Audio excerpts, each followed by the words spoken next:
And we have a good relationship despite the age gaps between some of us.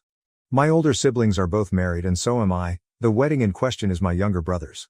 My younger brother Luke is engaged to his GF of a year Emma, 28F. She is nice I guess, but we have never really clicked and are just polite to each other. Something important is that we are all Catholic, but not really hardcore ones, and some of us are even lapsed. I do believe this whole situation started just when I met her for the first time. I look younger than Luke and it has always been a sibling joke that I'm truly the baby of the family. Most people that meet us assume he is older than me, but nobody has had issues with it until Emma. The day I met her she kind of scoffed when I said I was happy the baby had a proper girlfriend. She has this weird thing about being the eldest in her family and refused to believe I was older than her until I showed her my ID. She has been hot and cold with me since then, often infantilizing me or trying to have a sort of boss attitude. I just let her be and usually ignore her since I have no time to try and beg for her friendship, so I'm just polite and civil, always include her when planning stuff but don't really make an effort. The family knows about it but we just shrugged it to different personalities. Then the wedding planning started. Emma decided I could not be in the wedding party since I was not married in a church, fine by me. Then she requested that the immediate family submit their dress planning so she could check it fits the wedding dress code, fine whatever. You see where this is going I hope. You'll see I have not gone to confession or have communion in more than a decade. If I go to a mass for whatever reason I am respectful and simply sit or stay standing during the rites I don't participate in. Well, this is not good enough for her and she says I need to take communion during their wedding. I said no and she has not taken it well. For the most part I avoid her as I said before, but this time I wasn't gonna say yes or risk an issue. I told her that for taking communion one needs to go to confession and I didn't want to. She said all the immediate family is doing it and it will look bad if I don't. I told her sure fine, then I'll just go have communion in front of everybody but won't do confession. She said if this was gonna be my attitude I was uninvited from the wedding because I clearly wanted to ruin the day for her. I turned to my brother and told him thanks, gave him a thumbs up and went home. My family understood my reasoning and said they respect everybody's choices, but I shouldn't have said what I said. I told them I really don't want to go to the wedding anymore and I don't owe Emma explanations on my life. I only called my grandma because she heard what happened and asked me not to disrespect the church by doing the communion without confession. I promised I wouldn't do it and she is fine with me now. I got a text from my brother wanting to compromise, so I replied by asking if the other lapsed people are being made to take confession too. He said no because it was only nuclear family members. I find it funny since all the others are clearly older than her and she just behaves like this with me and the youngsters. AITA? Some of OOP's comments. Commenter. You should alert the priest to her behavior. He will ensure that she stops with her actions. She cannot make rules that do not exist in the church. I would send a quick email to him and let her deal with the consequences of her own actions. OOP. I actually considered it but I don't think I will since my grandma might be doing it herself. She has lapsed herself but didn't want me to be disrespectful, but she knows the priest that will be officiating and is not really happy with all the shit show. Why Emma is pushing this? I honestly believe it's more her trying to have authority over me than her religious views. My oldest brother finds it ridiculous but said he would not intervene unless I ask him to, which I appreciate cause despite Luke acting like a dipshit I don't want more drama. Commenter. Just consider that the less you do the longer this drama will go on. Maybe getting more people involved would actually shut her behavior down for good. OP, I don't want to give her the attention she craves. My grandma said she will handle it with the priest and I will simply sit down. My whole family and most of the common friends know already. Luke and Emma themselves told them and shot themselves. Demand an apology in order to go. I already told my parents I am not coming no matter what. They are clearly not pleased with how she spoke to me, but even more displeased with my brother, but we agreed on not intervening more. If he wants to marry her it's his decision. He's an adult and needs no permission, but what he would lose has been made clear to him. Commenter. I would let grandma handle it. She sounds feisty. How old is she? Oopie, my grandpa used to say she was like a firecracker lol. She's 81 and has been lapsed for like 25 years I think. She still has friends in the church community and all but they respect her decision not to participate in the rites anymore. Commenter. Yeah, I would definitely let her handle it then. Please keep us updated.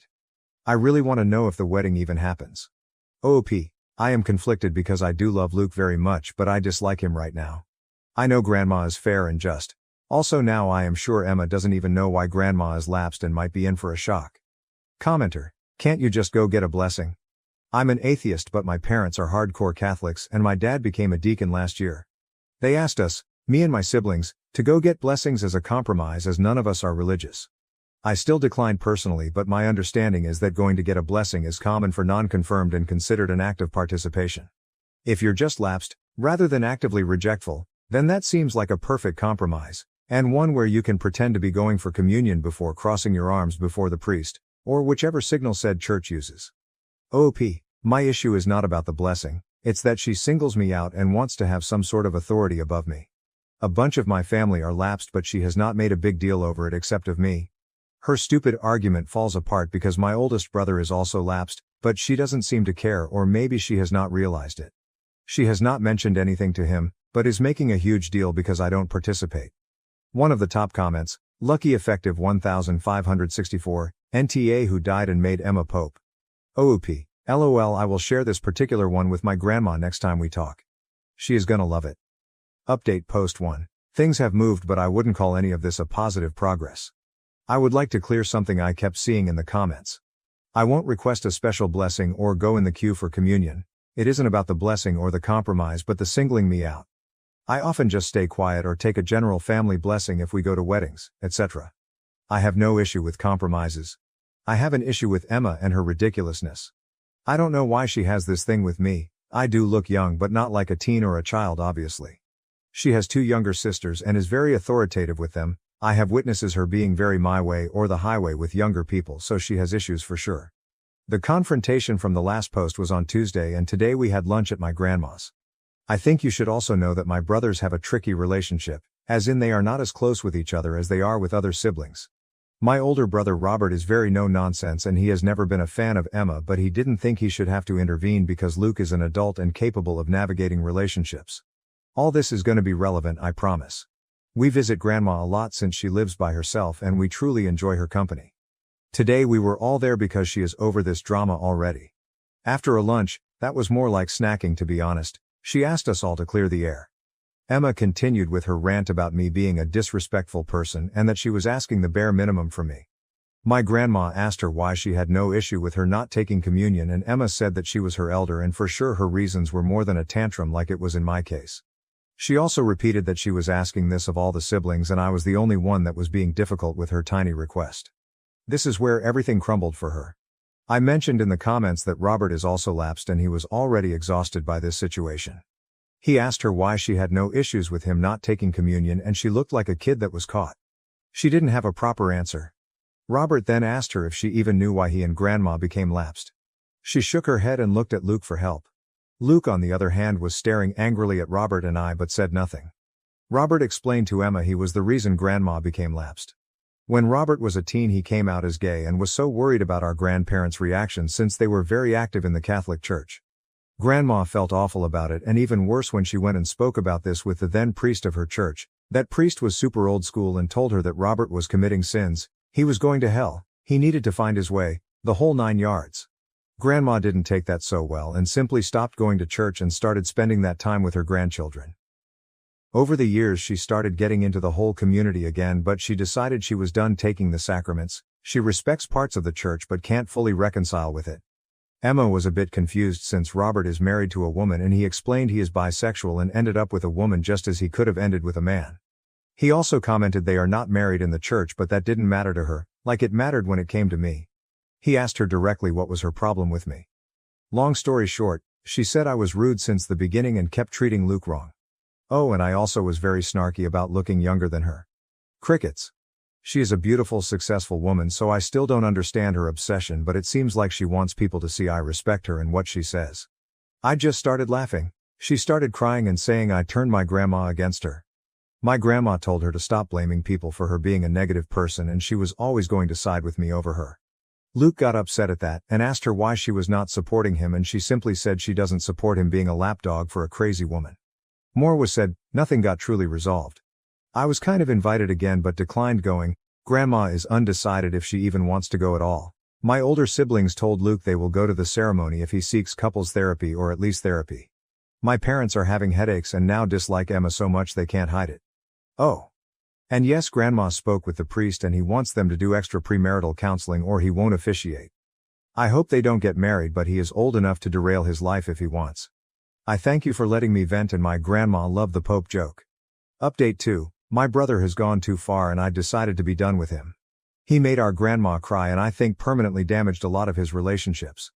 I want to mention some of my cousins and other family members thought I was just stubborn and creating drama, but now there is no longer my side or Emma's side. Maybe he always felt this way, but the issue he has with Robert is absolutely ridiculous. He was so upset with what Grandma said about him being Emma's lapdog that he called her to speak about it. I was obviously not present for the conversation, but Grandma told me what happened and Luke confirmed it. He told her that it was unfair of me to ask Robert for help since he was her favorite grandchild and would get her to side with me no matter how wrong I was. He also told her that many of the cousins believe this and that it was so obvious since she even left her religion for him. He claimed the other LGBTQ+ members of the family, most were not even born when Robert came out by the way, doubted if she would do it for them. So Grandma explained to Luke and then call every single one of her grandchildren to ask them how they felt and explain to each a part we didn't know. She said that when Robert came out and she spoke with the old priest, he hinted about knowing of places to set Robert straight. Grandma had heard horror stories from these places and so had Robert, and they both spoke with my parents together about that not being an option at all. My parents never intended to send Robert there and are very casual Catholics, but Grandma wanted to cover the basis just in case. I was told Grandma sounded like she had been crying on the phone, and after the first couple of calls, which went from oldest to youngest, the group chat started to blow. Robert is livid, our LGBTQ+ cousins are livid and say Luke lied, even the cousins that were telling me to stop being a stubborn head are livid. By the time I was up for my call, I was already on the way to Grandma's. 2 of my cousins were already there and the youngest one, Sarah, 16F, was ready to literally fight Luke. For a bit of levity, Sarah is about 35 centimeters smaller than Luke and the image of her swinging at him made me laugh a bit. She asked if I was making fun of her and I just explained the whole mental image of her trying to hit him and she admitted it was kind of funny. What I didn't tell her is I would love to slap some sense into Luke. My grandma has been through so much in her life and this is not what we want for her. She looks puffy-faced and kept asking everybody if they truly felt unloved by her, saying she would do everything for any of us. Explaining how Robert was the oldest grandchild but that didn't mean she loved the rest any less. She is a strong woman, but I think something inside her broke a little with the thought she hurt her grandchildren. It was a shit show, a big one, and I was just so done with Luke. My parents have been passive towards the situation so far because I asked them to, but after they heard what happened they told him they need time away from him. Robert is simply disgusted and decided to not speak with him anymore, which he communicated through the cousin group chat, with Luke's response being that this is why Emma's help on reigning all us would be so beneficial if we just let her. He also added how Robert never cared for him or anybody really and he just tried to be the center of attention all the time. He cited his coming out, his announcement he was gonna marry a woman, the birth of his child. It was ridiculous. He came out when Luke was a toddler and for many years only our parents and grandparents knew. He announced he was gonna marry his now wife through a text but didn't interfere or took from anybody. His child was born 4 months before Luke's graduation and apparently that was a big issue for Luke that he never commented. Maybe I'm biased, maybe I'm selfish like Emma claims, but I call bullshit on his tantrum. Every single one of the cousins has been helped, babysat, tutored, gotten out of trouble, you name it, by Robert. He isn't perfect, but he isn't the conniving ass Luke is claiming. Maybe Luke has always felt inadequate and we didn't notice, maybe it was his last-ditch effort, maybe Emma has manipulated him so far that he can't come back. It doesn't matter anymore. If he does marry Emma, I wish him the best. If he doesn't, I hope he goes to therapy. Regardless of what he decides, he burned so many bridges and hurt so many people. I don't see this resolving anytime soon. For now, I will focus on my grandma and making her feel better. I feel extremely guilty because it was Emma's situation with me that opened this can of worms. I know I shouldn't, but it's hard not to. Some of OOP's comments. Commenter: wow, it sounds like it is self-projection from Luke. He is the conniving asshole he is saying Robert is. OOP: Robert is the type of older cousin Sarah would call if she is drunk at a party and needs a safe ride. He also did it for Luke, which is why I don't get his deal. Commenter: irrational behavior is called that because it can't be rationalized. Luke is exhibiting very irrational behavior, which is why you'll never understand it. The best you can hope for is that he gets some serious therapy and pulls his head out of his ass sooner rather than later. OP: if he asked for help and apologized sincerely, I would be there in 2 seconds. He knew what he was doing when he spoke without Grandma. He knew it would cause her pain. He knew he would hurt Robert too. Robert might not be crying, but he feels bad about the situation. He has always looked out for everybody and even has pics of him holding every single one of us as babies all over one of his walls. I always knew they were not the closest of brothers, but this is too much. Commenter: this is not your doing. Understand this is all Emma's fault. She knows it too. I bet money she is realizing how much her need to feel superior to you is costing. Wait. Logically, I know this is on Emma and Luke, but seeing my grandma so sad and trying to convince everybody she loves us makes me feel bad. I know she will bounce back though. Commenter. It may be that her purpose is to isolate him. Please tell your grandmother from another old lady not to doubt herself because Luke has decided to live in crazy town. I don't know anymore. He is still very active with our maternal family so far. I am unsure how they will react when or if they hear what happened because both families have a great relationship. He still has a strong support system when it comes to friends, some even dislike or disapprove of Emma and are vocal about it. I am seriously on the wave that this was low-key less about me and more a poke to Robert. And thanks, she really needs a lot of love. Commenter. NTA your little brother and his fiancée sound insane, as he thinks y'all are obligated to let some unhinged random woman to rein you all in because he likes fucking her. With his tactics with your grandma, I think you need to stop saying this is all on Emma. Look back at her having an issue with you because of how you mistreat Luke. Which from your account doesn't seem happens. It sounds like your brother has created a narrative of the situation that is likely not recognizable as truth by anyone else. Maybe he resents being the kid and no one listening to him and figures he can get his way by acting victim. Who knows? You hit a point I've been trying to avoid. Maybe he has been like this all the time and Emma is just putting a magnifier on it. I must say he was the center of attention when it was about him, graduations, birthdays, presentations, engagement party. He got celebrated on his achievements just as loud as everybody else. Grandma tried to always be there, so did our parents. He was always invited to stuff, always asked for his opinion on group decisions, he has always been loved. Commenter. I posted this on the other post, but if she is such a good Catholic she should know you can't take communion anyway, since you weren't married in the church. I wouldn't break the rules for this psycho. Hope your brother gets away from her before she hurts any more people. That is so out of the question now, I wouldn't go to that wedding even if the Pope himself asked me to. I am going no contact with Luke and so are most of my relatives due to his conversation with grandma. I taught my autistic husband how to make pancakes and he has been making pancakes nonsense for 4 days. Original post. Today he has expanded into adding blueberries, chocolate chips and strawberries into the pancakes. Relevant comments. Commenter 1. Subtly drop him a video about crepes and expand to savory options. Planning to. I love cooking and hoping this is a good way to introduce to him why I love cooking. Commenter 2. That's your house husband now. Actually I'm the house husband because my husband runs his own business doing his special interest of building things for people. Roofs, porches, kitchens, bathrooms, etc. People want to know how one man can do the work and better job of 12 men and it is just autism on being married to an autistic significant other. I fucking love have an autistic husband. I love how direct he is with me. If there is an issue in our relationship he will directly tell me instead of beating around the bush and letting it get worse. I have learned that love comes in many forms. He doesn't tell me he loves me, he makes me pancakes. Or he gives me a really cool rock. Or he writes love letters because he is awful at verbally saying how he feels. Or he tells me a really odd fact about rhinos out of the blue. I know my husband genuinely loves me because I am the only one he can make direct eye contact with.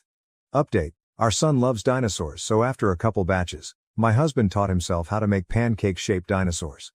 And they come in a broad range of colors. Every morning our son draws him a different dinosaur to make and my husband flawlessly copies it into pancakes. I have known this man for 15 years and he has never cooked one pancake. Yet in a week and a half he was making high-quality pancake art. My mom-in-law told me she had her son tested and he was perfectly normal. Normal people don't spend 5 hours Googling equipment for a hobby they picked up less than a week ago.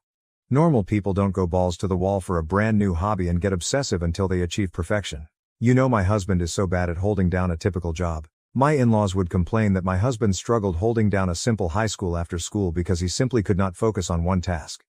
He will learn one task, grow bored of it, and then quit to chase the next interest. He actually runs his own company because he got tired of a typical job. He builds roofs or redesigns kitchens, baths, and beds. Or he does minor builds like furniture or children's toys. There are 2 people in his company. Himself and me. My only job is answering the work phone because he hates talking to new clients. I love watching him work. He can go into a kitchen that needs remodeling and just stares at it. And then he comes back home and builds what he needs. Go back to the home, destroy the kitchen, and hang up new cabinets. Does he write anything down or measure anything? No. Why? Because the numbers are in my head. Same thing with the fucking pancakes. He doesn't use measuring cups because the pancakes tell me what they need. I swear next time his parents visit us they are getting a stack of autistic pancakes. Relevant comments. Commenter 1. Your husband sounds amazing. You're lucky to have each other. P.S. The autism likely comes from Mill's side if she thinks everything is normal. Well, I thought everything my kids did was normal too. OOP, he is so much like his mom. She probably thinks he is normal because he acts so much like her. Both of them do things differently. Had OOP's husband been diagnosed properly based on his situation, OOP. Autism, ADHD and OCD is what my husband is diagnosed with. Commenter 2, the fact that your MIL had him tested and he's perfectly normal really gets me. If he's normal, what prompted her to have him tested? OOP, my husband was having trouble focusing and sitting still in class in elementary school. Teacher asked his parents to get him tested. And well, this was 1993 and since my husband is a white male who can walk, talk, use the bathroom independently, there is no way he could be one of those retarded children in special education. My mom-in-law swore up and down that there is nothing wrong with her son, he just has some quirks. And us new age millennials want to put a label on everything. There were plenty of kids like her son back when she was a young girl and they were fine. It wasn't actually until Elon Musk came out and said he has a form of autism. Both Elon and my husband talk the same. You can tell their brains are going a million miles an hour and their mouth is trying to keep up and explain what they mean at the same time. Now my mom-in-law is finally learning that autism doesn't have a stereotypical look to it. And she is finally trying to come to terms that maybe there is something wrong with her son's quirks. Crazy mother-in-law and father-in-law arrested after attempting to trespass on our land and being attacked by bees on the neighbor's property. I reside in a very rural place on a tiny ranch that has been in my family since my grandfather's day. We are around 15 minutes from the nearest little town. When I say small, I actually mean small. My wife and I met by happenstance around 6 years ago when I stopped in town to pick up some groceries. She gave off a tomboy feeling and had recently arrived in the region. She had recently finished school and discovered that she despised city life and wished to return to something more familiar. I will get to that later. I believe she noticed me come in with my pickup and some big equipment and came over to ask what kind of animals I had. She soon came to the point, she was looking for work. She had previous experience with cattle and was new to the region. It's unusual in our area to see single women looking for ranch hand employment, but she claimed she could prove herself, and if I wasn't impressed, I could drive her back to town and drop her off at the bus stop. I was seeking an extra hand for the next few months and had considered asking my neighbor's lads, but I decided to give her a chance. I'm pleased I did since she had a strong work ethic and was proactive about everything on the ranch. I let her remain in a guest room in the main home for the first week until she saved enough money for an apartment. Within 6 months she moved back in and we began dating. 8 months later, we married in a quiet ceremony attended by approximately 20 friends and family members. Her uncle was the only family member that turned up. Her uncle was a tank of a man, even in his old age, and he had a sheep farm in Northern California. During the ceremony, we talked a little about business, and he was pleased to give my wife away. I could tell how the father influenced her work ethic and livestock knowledge. However, there was one topic that my wife disliked discussing: her biological parents. At first, she only mentioned there was bad blood between them, which was great because we didn't know each other well yet. However, once we were engaged, I wanted to learn more about her family and what I was getting into. Her mother, the professor, worked at a college teaching a subject I would most likely never study. My wife portrayed her father, Phil, as a weak man who would do whatever the professor desired. Some of the details she told me about her mother's actions seemed ludicrous and borderline psychotic. For example, in middle school, the professor tried to obtain my wife a girlfriend by claiming she was a lesbian. Now, while my wife is a tomboy, she is not a lesbian. There was also a time when the professor desired to live a natural lifestyle, and begged Phil's brother to allow them to reside on his property. Within a week, the professor despised it and summoned them both back to the city. My wife, on the other hand, adored the farm and felt a connection to both it and her uncle. She left home at 16 and stayed with her uncle until she was 18. The professor repeatedly threatened to drag her back home, but never followed through. After turning 18, my wife went to school, received a 4-year degree, and tried an office job but found it unsatisfactory. She began traveling the bus to rural locations in search of suitable work, and this is how we met. Last year, around March, we began receiving mail addressed to the professor and Phil, including bills, bank statements, and the like. I thought this was unusual, but my wife wanted to throw it all away. I began labeling the letters returned to sender and no such occupant, and returned them to the mailbox. This situation worsened in October. I was tidying up the yard when a brilliant white SUV arrived with a U-Haul trailer attached. My wife looked up and turned pale. "Oh God, it's them," she exclaimed. A plump woman and a slender man, who only distantly resembled her uncle, emerged. The professor instantly approached my wife. "Professor. Well, let me take a look at you. It has been years." The wife. "Mom, what are you doing here?" "Your instructor. The university is doing virtual classes, and with COVID, we figured we could self-isolate at our ranch." She placed an unusual emphasis on the word our. "You. Excuse me, but this isn't your ranch." "Professor. I'm confident we can resolve the ownership issue. Aren't you going to invite us in?" "Me? Ma'am, you might be my wife's mother, but you're a stranger to me. I would rather not." The professor turned to Phil. "Professor. Make the call." Phil immediately called the cops and began constructing a story about us refusing to let them into the house that they co-owned. I couldn't believe what I was hearing. It was insanely twisted. Fortunately, as I indicated earlier, it is a small town. The sheriff approached, and it was someone I had known for most of my life. The sheriff exemplifies the ethos of a small-town constable. He strives to be a peacemaker and peacekeeper first and foremost. He was also aware that the land had been in my family for 3 generations. "Sheriff, please explain. What's this I hear about you selling half your ranch, Duke?" "Me? I did not. These are my wife's parents, and they believe they have a legal claim to my land." "Professor. Not think? We have lived here since February. With tenant laws that means." "Sheriff, you know. Funny, I don't remember you in town." That quieted the professor for a moment, but then she delved into her purse and drew out a stack of mail, mostly bills and bank statements with our ranch's address on them. "Professor. Then how do you explain these?" The sheriff took the letters and examined them. "Sheriff, you're welcome. Ma'am, these are all marked return to sender." The professor became desperate. "Professor. Please, I have not seen my daughter in years. I just want to make sure she is okay. Surely, you can see that he," she pointed at me, "controls her every move."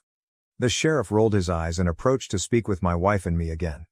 He enjoys resolving interpersonal conflicts, but he had never experienced such craziness. "Sheriff. You might want to invite them in for coffee and chat for a few minutes. They're your parents." "My spouse? If you leave them here, you'll just have to come back in 5 minutes to handle an assault." "Sheriff. You can't mean that. They are your family." "Look, I'm just heading up the road. Invite them in and talk to them."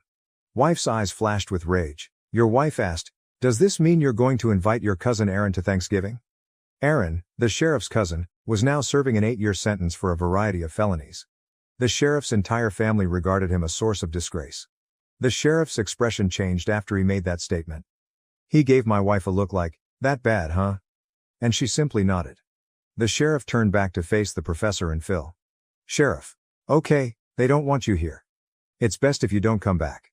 The two protested briefly before piling back into the SUV and driving away, with the sheriff following behind to verify they were completely off the property.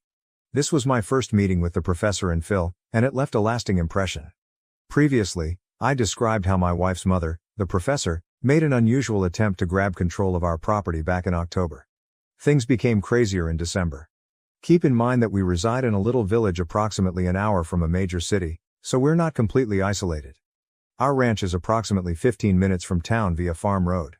To give you the lay of the land, I stopped in town to grab some supplies, and by the time I finished packing up the truck, the professor tapped me on the shoulder. This time, she truly acted friendly. I decided to be curt. She literally begged me to listen to her for 5 minutes at the neighborhood cafe. I didn't want to set up a scene on Main Street, so I agreed. We sat down, and the lecturer began speaking. She claimed that my wife was always unsure of who she was, and that the professor and Phil only had her best interests in mind. I didn't want to rant or make charges. I was just waiting for the talk to end. Then she explained, "Your wife saw you coming and wedged herself into my life." I pushed back. I stated that I felt blessed to have her in my life. "Professor. What do you mean blessed?" "Me. Pardon?" "Professor. You just said blessed." I put my head in my hands and wished it was over. Everyone in the cafe stared at the two of us. With her final sentence, the lecturer projected her voice. My response was, "Ma'am, if you're trying to win me over, I suggest you stop using vinegar." She huffed at the phrase but then became friendly again. She reached into her purse and took out a flash drive, laying it on the table between us. Professor. Okay, that's all the proof you need. Take a peek, and I guarantee you'll discover the truth. I was dying within, not just from shame, but also from the manner my mother-in-law behaved in front of individuals with whom I do business on a regular basis. They would certainly want to know what had transpired. Like I stated, it's a little town. I took the flash drive and fled. I returned to the property, where my wife was waiting. She could tell something had happened in town by the pissed-off expression on my face. I recounted what had happened while holding up the flash drive. My wife was baffled by it. I wasn't about to plug it into a computer we use on a regular basis, so I hunted through a closet for an old Dell laptop that hadn't been turned on in ages. We charged it, turned it on, and blocked the Wi-Fi, my wife's suggestion. We plugged the flash drive in and discovered heaps of PDFs. I'm still not sure how to convey what was within. It looked like a journal, a college article, or a thesis research, with my wife as the topic. I'm not sure what the aim was, or what the professor was testing on her own flesh and blood. It described her first experiences with toy dump trucks as a child, as well as dressed in overalls during their brief stay with her uncle, all of which were chilly, disconnected and, as my wife described it, clinical. My wife was referred to as the subject throughout. It was odd, and I'm still unsure what the point was. My wife was outraged by the PDFs and urged us to burn the drive, which we did in the fire pit. That was the last time we heard from the professor, but my wife believes more will come. First and foremost, I want to mention that my wife is doing well. She's amused rather than terrified or furious, yet I can tell when she feels the need to be protected. We placed a new camera directed straight at the gate, which I'm keeping locked. I noted in the comments that we had a FaceTime contact with my wife's uncle last night to see if we could gain any additional information. Her uncle initially provided brief responses, such as, "Yeah, sounds like her," and "sounds about right." He is a don't speak ill of others type of chap. When I told him about the strange play for the ranch, he eventually revealed additional facts. Whoever predicted she'd do this before with his sheep farm gets a gold star. He stated that the professor was a major reason why he and Phil no longer speak. My wife's uncle's sheep farm was part of a much larger property owned by her grandfather. The grandfather had 3 children, 2 sons and 1 daughter. The daughter relocated to the East Coast and worked in a high-paying executive position. She is nearing retirement and was the oldest of the siblings. When the grandfather passed away, he divided his property into 3 portions. His daughter gave her half to the uncle for nearly nothing because she did not desire rural property and understood her uncle wanted to keep the farm running. The other son, Phil, retained ownership but granted uncle permission to use it. That was until Phil decided to attend an expensive university and sold his portion of the land to uncle for a good price. Uncle was able to maintain all of grandfather's land intact.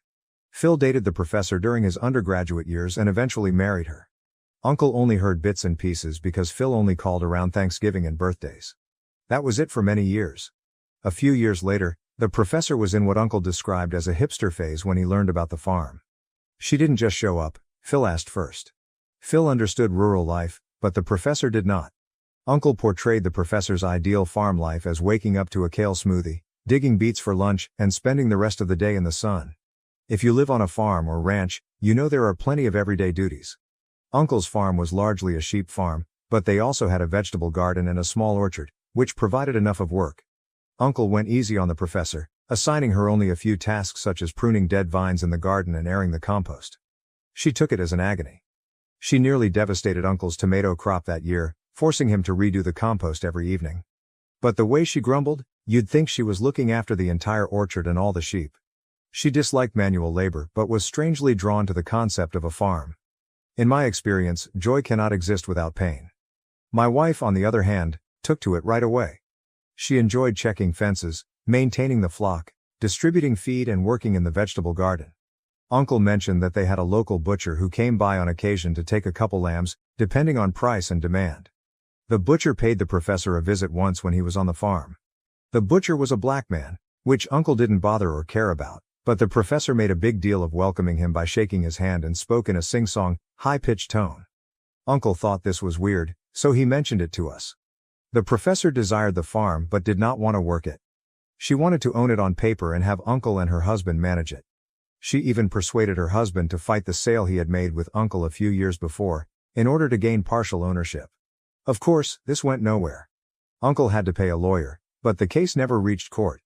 After that, Uncle and the rest of the family refused to speak with Phil.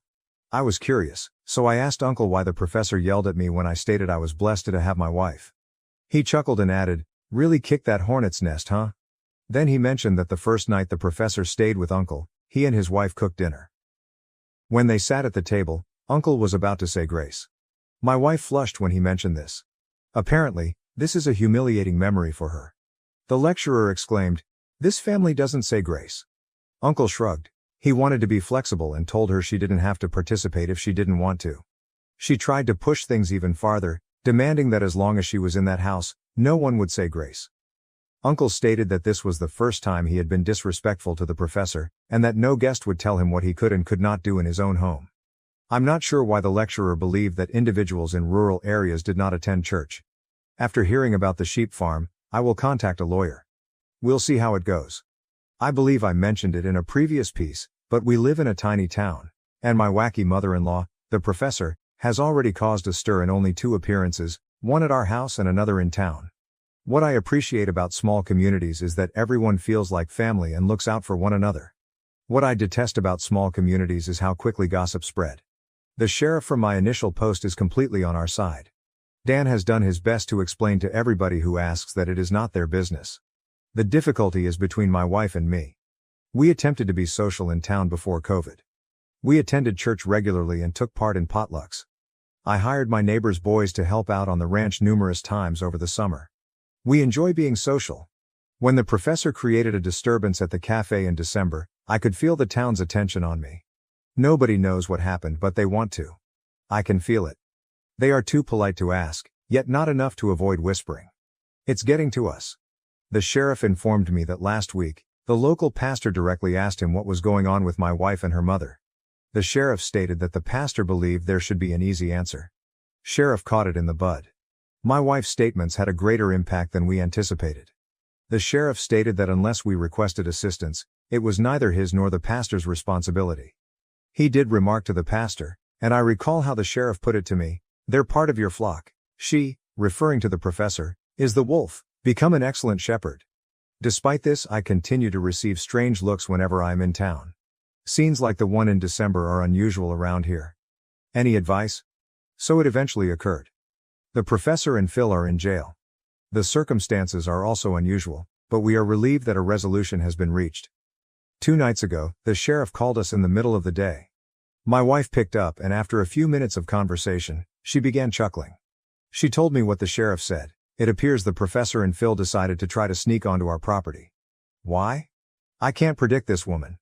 The professor decided that instead of attempting to enter the ranch via the farm road, which we can see from our house, she and Phil would park a bit further away and enter our land via a neighbor's property. My neighbor to the east owns a small orchard and is a hobby beekeeper. He doesn't receive much honey each year, but what he does get he shares or sells at the farmer's market. The bees had just begun to pollinate the field chickweed here. The professor evidently stumbled upon his bee boxes, actually bumping into one. The bees start swarming her, and either she or Phil become enraged and kick one of the boxes over. My neighbor has a sensor perimeter around his bee boxes in case of bears, and it went off. He dashed to his bee boxes and saw 2 middle-aged people batting at bees and yelling. My neighbor phoned the authorities, and after about 20 minutes of attempting to burn and hose the bees down, he swiftly filed charges for the destruction of his bee box and trespassing. Apparently, there are additional charges for interrupting and ruining a farm's agricultural capabilities since his bees pollinate his orchard. They left. Both were apparently coated in stings and are currently in county jail. The sheriff stated that the professor is attempting to argue that the area where the bee boxes are located is a public easement and that she has legal access to it. For the time being, however, it is over. Everyone here breathes a great sigh of relief. After kicking me out for my golden child half-brother, 6 months later, Dad now wants me to lie to cover up his crime or they'll go to jail. I, male, 18, turned 18 approximately 4 months ago, and my father kicked me out 6 months ago after my jerk half-brother Derek, 24M, wanted to go back home. He didn't want to rent a place like a normal person, so he chose to live with my father. Derek is my father's kid from his first relationship, but Derek's mother and father split up soon after he was born, so they didn't have much of a relationship after that. Derek is much closer to my father than he is to his mother, so we spent a lot of time together growing up since he came over more frequently than was legally required under his custody agreement. I believe he was meant to spend half of the month with my father, but he was always present. Or maybe that's just my brain exaggerating things because I despise spending time with him, but my father compelled us to. I also know that he disliked me and considered me a threat. My mother died a few years ago following a lengthy fight with lung cancer, and that's when things started to go wrong between me and my father. Don't get me wrong, things had been awful between us since I was a child. I suppose my father didn't really want a child like me, or perhaps he didn't want a child in general. Whatever it was, he treated me strangely when I was younger, and it nearly always seemed like he didn't want me around. Most of the time, he was angry with me and yelled at me for little matters. He never showed me affection, and when I tried to win him over, he responded with indifference. However, Derek was a very different guy. When Derek was around the house, my father transformed into the best father in the world, doing everything I asked of him. He compelled Derek and me to spend time together despite the fact that we both expressed a strong dislike for each other. Derek did not like me because he regarded me as a threat, and I did not like him since he used to bully me as a child. He was always trying to fight with me and push me around just because he could. He felt he could get away with it since my father would never speak against him. When I complained to my father about Derek being harsh with me, he told me to toughen up and deal with it because, allegedly, that's how boys should play, and he didn't want me to grow up to be a pansy. I assumed it was what my father expected of me, so I gradually learned to swallow my pride and accept it. I would never fight back because I didn't want to upset my father, and I knew fighting with Derek was a definite way to get shouted at. It didn't matter whether Derek was screwing things up for me, whenever I battled with him, I was always in the wrong. My father didn't care about the story. Whatever happened, I was always the bad person. It was clear that my father had a favorite, and it wasn't me, not even for a second. He didn't think it was weird that Derek was picking on me. Even though I was 6 years younger than him, Derek gradually modified his techniques of bullying me. When he began high school, he shifted to tormenting me with his pals because physically striking me was no longer effective as we grew older. Before that, school had been my safe haven because I was still in elementary school while he was in middle school, and we were in different buildings, so he couldn't reach me there. But after I started middle school, we were in the same building, and he and his cronies ganged up on me, constantly making fun of me. They even propagated malicious falsehoods about me, such as suggesting I was mentally handicapped. All the seniors recognized me as Derek's dumb younger brother. I'm not even kidding, that's what they used to call me. They would even call me slurs, which made things very tough for me. When kids approach middle school, they become more concerned with their reputation, so even my elementary school pals would no longer speak to me since I wasn't cool enough to hang out with them. It wasn't until Derek graduated that I got the school all to myself and could exist peacefully. I had a couple of friends, but most people just believed them, and I let them get away with it because I was so tired of fighting all the time that I couldn't bear to dispute. Things at home were exactly as horrible as they had always been since Derek and my father would never miss a chance to throw me down and make me feel like an idiot. The funniest thing was that I wasn't even an idiot. I received decent marks and excelled in science and other topics, but my father and Derek didn't care. Derek was a football player, but he was also a good student. You can imagine how difficult things must have been for me at home. Derek was everything I was not. Athletic, academically gifted, and exactly the kind of kid my father had always desired. On the other hand, there was me, who was completely average. They never failed to remind me of how insignificant and mediocre I was. My mother attempted to protect me most of the time, but my father was a real sweet talker, and he would convince her that what they said was just for fun and didn't mean anything. My mother, who was normally nice and sweet, was deeply in love with my father and never saw him for who he truly was. She did her best to protect me and I admired her efforts, but it wasn't enough. My father and Derek continued to bully me as long as they could. Finally, Derek left for college, and I felt relieved. My father was still present, but he was a lot less irritating to deal with without Derek continually picking on me. But before I could experience what it was like to live with my parents without Derek, my mother was stricken with lung cancer.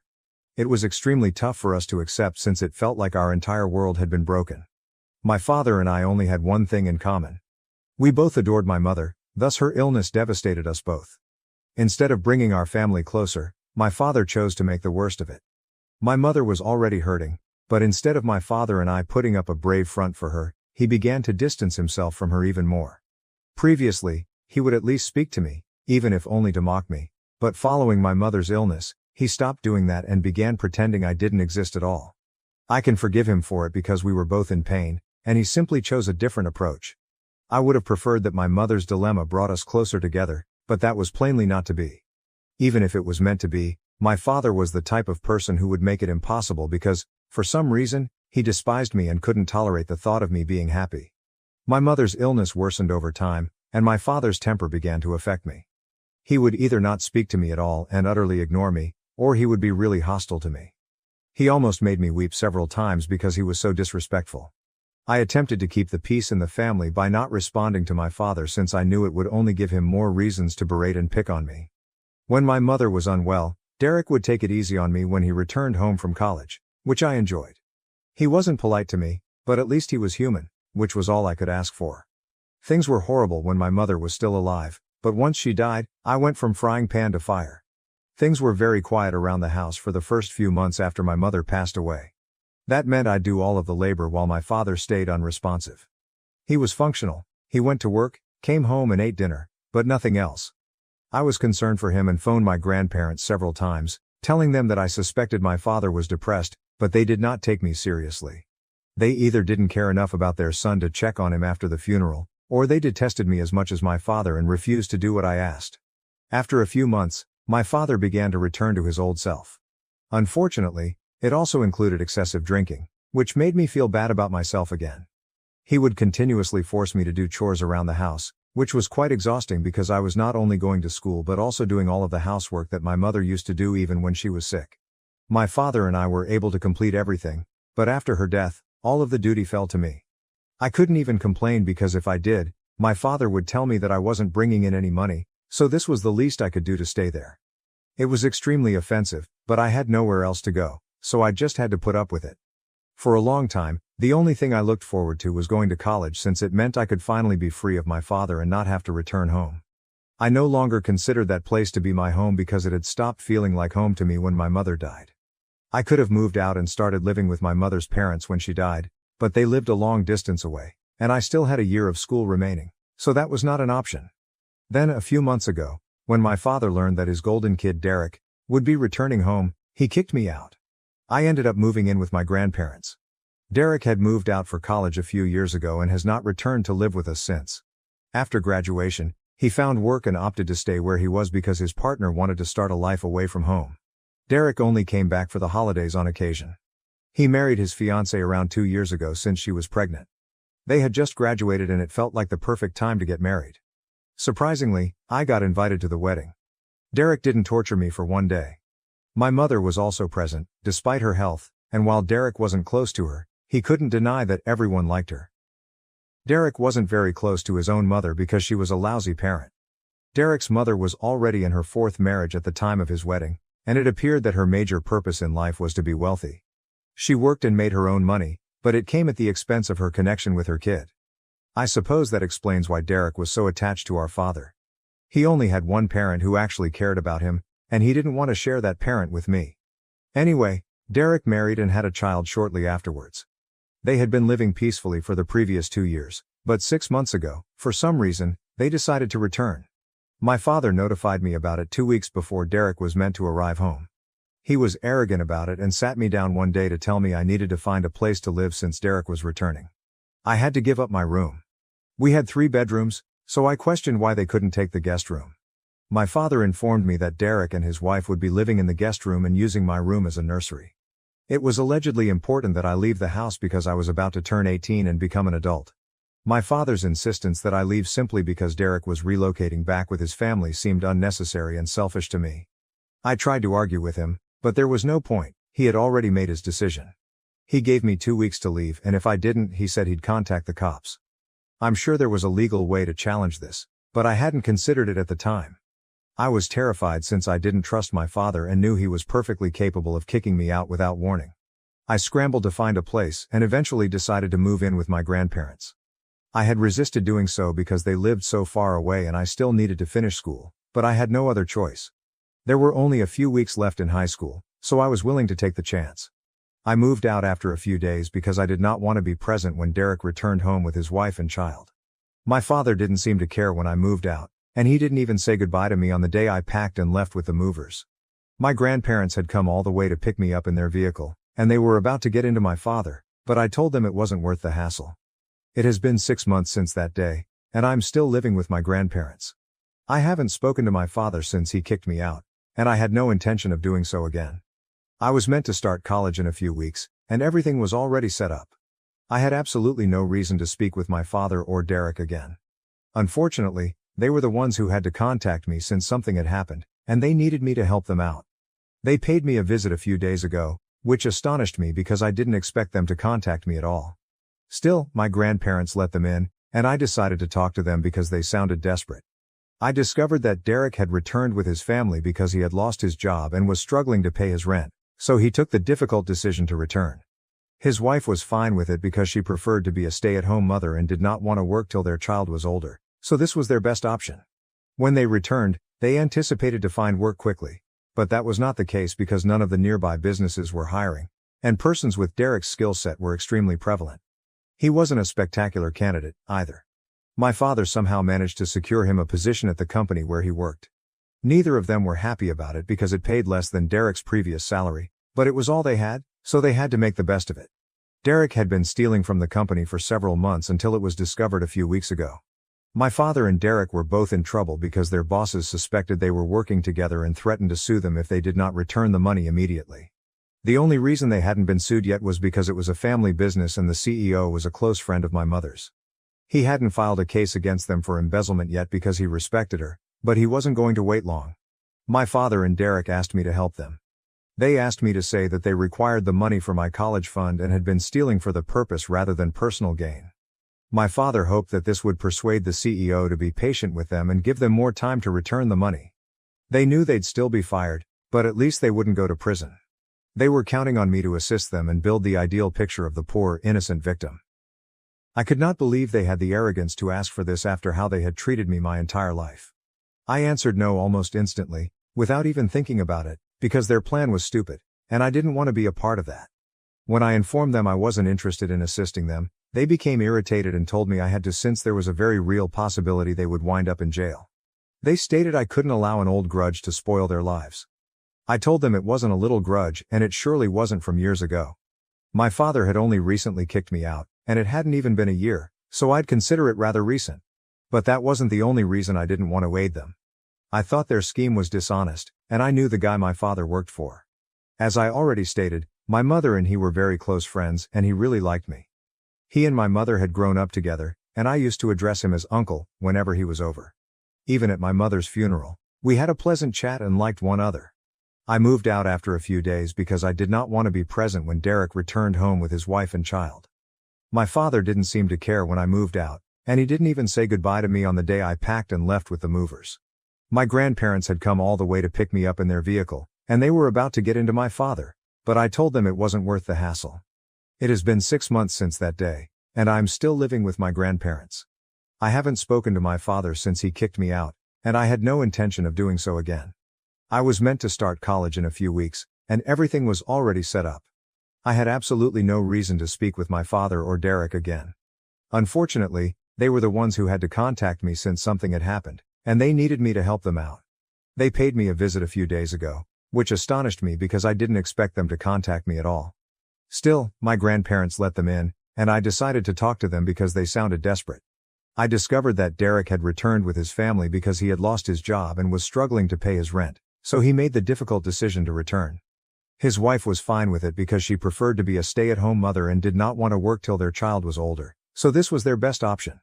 When they returned, they anticipated finding work quickly, but that was not the case because none of the nearby businesses were hiring. And persons with Derek's skill set were extremely prevalent. He wasn't a spectacular candidate either. My father somehow managed to secure him a position at the company where he worked. Neither of them were happy about it because it paid less than Derek's previous salary, but it was all they had, so they had to make the best of it. Derek had been stealing from the company for several months until it was discovered a few weeks ago. My father and Derek were both in trouble because their bosses suspected they were working together and threatened to sue them if they did not return the money immediately. The only reason they hadn't been sued yet was because it was a family business and the CEO was a close friend of my mother's. He hadn't filed a case against them for embezzlement yet because he respected her, but he wasn't going to wait long. My father and Derek asked me to help them. They asked me to say that they required the money for my college fund and had been stealing for that purpose rather than personal gain. My father hoped that this would persuade the CEO to be patient with them and give them more time to return the money. They knew they'd still be fired, but at least they wouldn't go to prison. They were counting on me to assist them and build the ideal picture of the poor, innocent victim. I could not believe they had the arrogance to ask for this after how they had treated me my entire life. I answered no almost instantly, without even thinking about it, because their plan was stupid, and I didn't want to be a part of that. When I informed them I wasn't interested in assisting them, they became irritated and told me I had to since there was a very real possibility they would wind up in jail. They stated I couldn't allow an old grudge spoil their lives. I told them it wasn't a little grudge, and it surely wasn't from years ago. My father had only recently kicked me out, and it hadn't even been a year, so I'd consider it rather recent. But that wasn't the only reason I didn't want to aid them. I thought their scheme was dishonest, and I knew the guy my father worked for. As I already stated, my mother and he were very close friends and he really liked me. He and my mother had grown up together, and I used to address him as uncle whenever he was over. Even at my mother's funeral, we had a pleasant chat and liked one another. My mother had actually told him to give my father a job at his company when he was struggling, but instead of being grateful, Derek had tried to make a joke of these people, and now my father was attempting to cover it all up by using me as a shield. I thought that was quite low, and I couldn't in good conscience be a part of it. So I informed them that it would be in their best interest to simply pay off whatever amount they had stolen rather than try to cover it up with more lies, since I was not going to side with them. They might land up in jail if they tried to deceive him again. In truth, they should have been pleased that they were given the opportunity to repay the money and avoid a lawsuit, which they would almost certainly lose. That would jeopardize their future since they would undoubtedly go to jail. They had no idea how simple things were for them right now, or how complicated things would become if they carried out their mad plan. I tried to explain it to them, but my father became enraged and refused to listen to my speech. If I wanted to help them, I would support their strategy rather than give them useless advice. So I informed him I was not going to be a part of this, and to my astonishment my father began crying. I'd never seen anything like this before, and it made me very uneasy. He informed me that he had been banking on me because, at the end of the day, I was his son, and that no matter what had happened in the past, he would have supported me if I had been in a similar situation. He stated he expected the same from me because this was such a big matter, and he didn't want to go to prison. Derek felt the same way and urged me to help them since he knew I was popular among my mother's friends and was the only one who could help them. My mother would have made things much easier, but now that she was gone, I was the next best person to deal with it, and they relied on me. It was difficult, but I still had to decline them. I pushed them to come clean and pay back the money they owed. They were enraged and claimed that the only reason I was screwing them over was because they used to tease me when I was younger, and they were dissatisfied with how I handled things today. They departed after that, but I'm still thinking about it and the guilt is eating at me. I keep picturing them in jail, and it just doesn't seem right. At the same time, I do not want to be a part of something unlawful or immoral.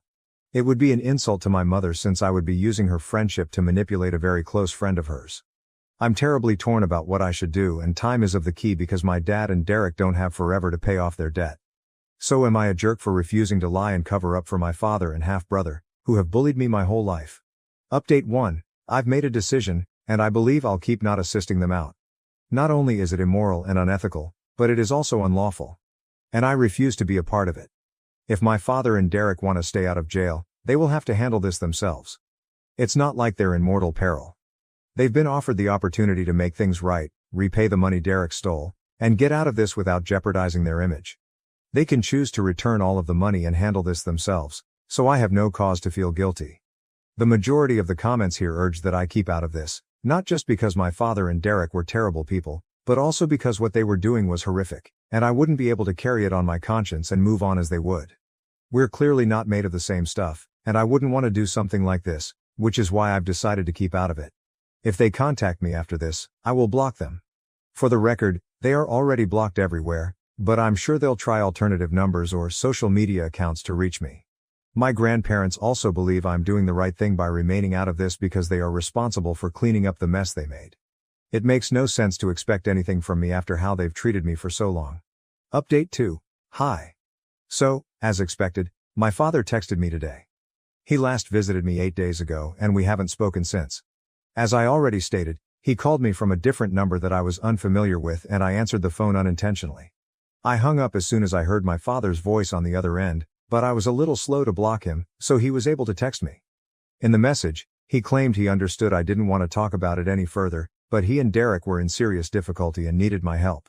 He claimed that their employer was constantly breathing down their necks, threatening to sue if they did not refund the money. It made me feel guilty, But I texted him back and told him that I would not be assisting them and that he should start searching for alternative ways to refund the money rather than avoiding the matter. I then blocked him, hoping he understood where I was coming from. Even if he doesn't, I hope he does the right thing. I don't want to have a father in prison. Update 3. Hey, I haven't heard back from my father yet, but my grandparents contacted my mother's friend, the CEO, to inquire about his plans.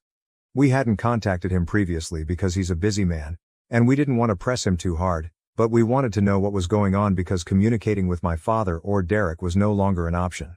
So my grandfather spoke with him, and he informed us that he intended to file a lawsuit if he did not receive the money back within a few months.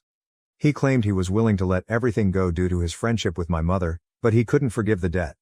Honestly, I respected that. He was much more tolerant than most people would have been in this position. He even apologized to me, saying he was sorry for what was occurring, but I told him it was no big deal because I no longer live with my father, and honestly, my father deserves it. We don't know what will happen, but I believe my father is wise enough to realize that he needs to repay the money in some way to avoid going to jail. It will take some time, but I'm confident they will work it out, and I won't have to worry.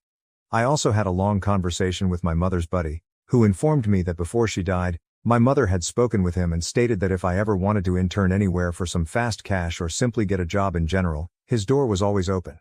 That's good to know, and I'll keep it in mind for the future. Even after she's gone, my mother still looks out for me, which makes me very happy.